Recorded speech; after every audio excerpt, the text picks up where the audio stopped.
Hey everyone, and welcome to Cooking Companion TV. I'm Jenna Edwards, and this is a recipe demo of Anchoiade, a French anchovy dip, for lack of a better definition. So give this video a thumbs up if you like it. Anchoiade comes in two styles, Provencal and Camargese. Basically, one is made with breadcrumbs, the Camargese, and it's more like a paste rather than a dip-ish. But let's get right to it. All we need is anchovies, a green onion, a garlic clove, a few sprigs of parsley, and really good olive oil. Good grassy olive oil. And as for choosing the best sardines, anchovies, I'm not really sure. I usually only eat them in Europe, but I did really like these in the plastic container. I have some in a tin and some in a jar, which I'll eventually taste and I'll let you know. For this recipe though, we need 125 grams of anchovies removed from their oil. If they're packed in salt water, you'll need to rinse them to remove the salt, and you probably won't need any more salt in the recipe. If they're in olive oil like these, just remove them from the packaging and lightly push or drip off the olive oil.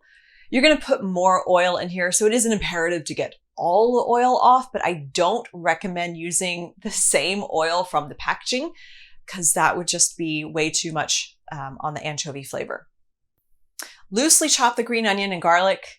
This is just so it gets evenly distributed when we blend everything together. We'll add everything to a blender or a food processor. I tried both and I really can't tell a difference.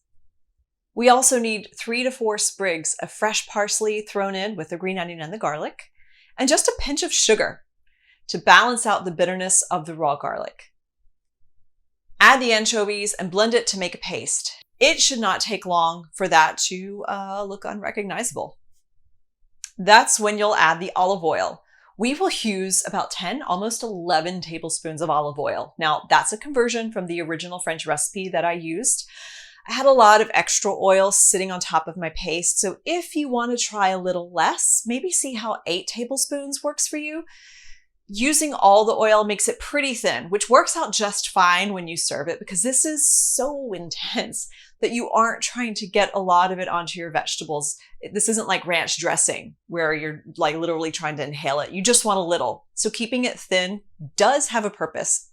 So I tried with both the food processor and the Vitamix blender because I think the oil is supposed to emulse with the other ingredients to make a texture similar to mayonnaise or a mousse or a smoothish paste.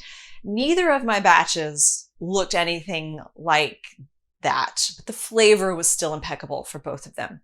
So I tried adding soaked sourdough bread to one of my batches to see if that would soak up some of that extra oil and maybe add some body to the mixture.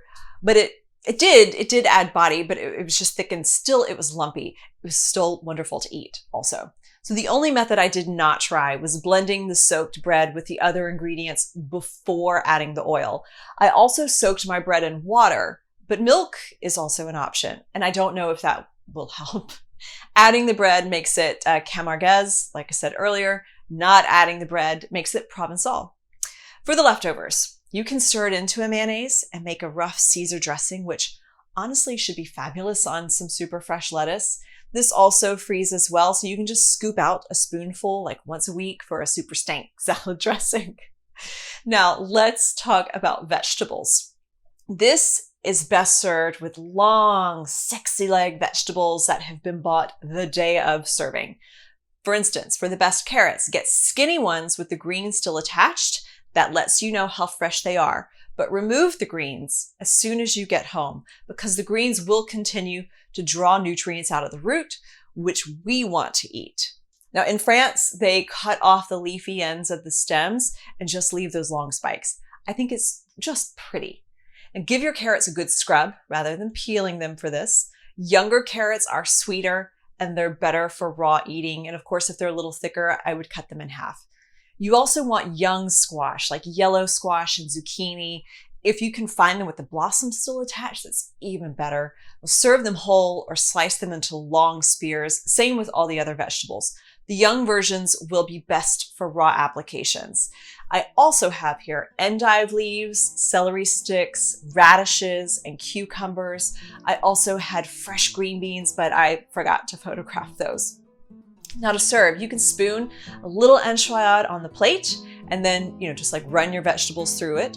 For a more familiar crowd, I would just leave everything on the platter. You can pick your vegetable as you go and dip it into the anchoiade as needed.